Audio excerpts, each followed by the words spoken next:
How's it going, guys? Welcome to another Fallout 76 build guide. Now we're going to be covering perk cards as well as what are the best mods to use for this weapon. Now everything is going to be done inside of an earle. The only things that are going to be different in regards to mods is going to be the barrels. Now before we get started, we're going to have some timestamps below as well as the build link. So if you guys want to skip ahead or check something specific, you guys will be able to. But with that, let's get right to it. Alrighty, we're here at earle, but first off, let's go ahead and check out the perk cards. Now you can pause the video if you would like to take a look at them. The link will be below as well. But the cards that we're going to be using is focusing straight damage. Now the Cremator does take advantage of the Heavy Gunner perk card, so we have all three of the Heavy Gunner cards on, as well as our Demolition Expert because it is an explosive weapon. We will be pairing crits with this weapon, so we have all of our crit perk cards as well as the Bloody Mess. Now for the legendary perk cards, we do have 2 slots open. If you decide to use this build, you can choose what you would like, but the main card is the Lisa legendary set, maxed out luck, intelligence, strength, and agility. Now just a little heads up, we remove tenderizer and adrenaline so we have consistent damage. Now we'll be using 3 non-legendary cremators, all with the same mods besides the barrels, which is the double, the heavy, and the multi-shot. All of these weapons do have the fast propellant tank and the napalm tank. For the buffs, we're going to be using the Big Guns bobblehead, the Tesla Science 9. We do have grounded, so I did retake the mutation. We are going to be retaking Liquid Courage and Overdrive, but we also have a Blight Soup active. Now for this test, we're going to be testing the crit damage. Now all of the explosive guns don't really do well with the on hit, but there are a few weapons which include the Cremator and the missile launcher. Both of these weapons do have a high on hit and explosive damage. So for the first weapon we'll be testing is the Duel barrel. We're going to go ahead and get our crit charged, and here are the numbers. We are going to be hitting for 322 and 294. Let's go ahead and get a couple shots in and proc another crit so we can see if it stays consistent. We are hitting for 322 and 294. Now if we add those numbers together, we're going to get 588 plus 644, and the total will be 1232 damage for the crits with the dual barrel. Now let's go ahead and swap on over to the quad. So now that we have the quad out, let's go ahead and check and see what kind of damage we're going to be dealing. Let's go ahead and get this crit charged. Hit a couple times, everything is still active.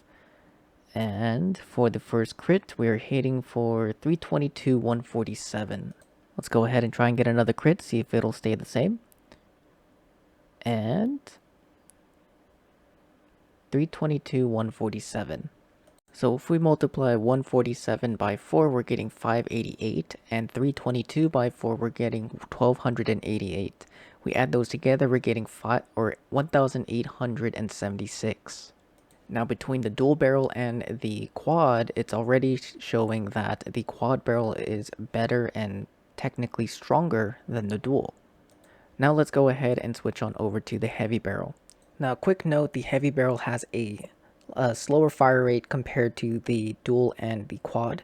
And if you guys are struggling with VATS perception, a good alternative buff to use is the Sweet Waters Special Blend. But anyways, let's get to the damage. So for the first crit, we hit for 1260 and 691. See if we can hit it again. Getting for 1260 and 691. Let's proc it one more time just to make sure it stays consistent. And we are now hitting for 1260, 691. So if we add those numbers together, we're getting 1951 for the crit damage. Now it's clear that the heavy barrel is stronger than the other two, but if you like the fire rate of the quad, I would recommend that one instead. Now let's go ahead and check out how the damage is, or how it fares as an AoE weapon. So we're here at West Tech, and I swapped out to a multi-barrel and a slow burning mod.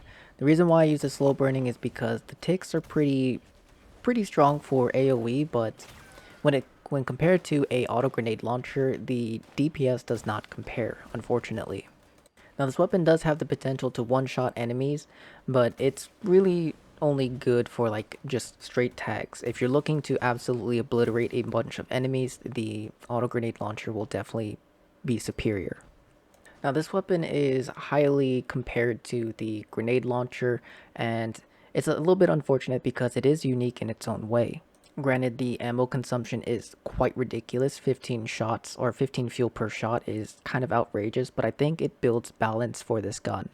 But at the end of the day, it all just comes down to player preference. If you enjoy the Cremator for being a bossing weapon or AoE weapon, good. If you don't, then that's perfectly alright as well. I figured I'd make this video to kind of shine some light on its potential of being something other than a AoE weapon. Now for anyone wondering what legendary roles would be good for this, I would recommend either a quad, anti-armor, or bloodied. For the second star, I would recommend faster fire rate, 50 crit if you want to boss, as well as last shot.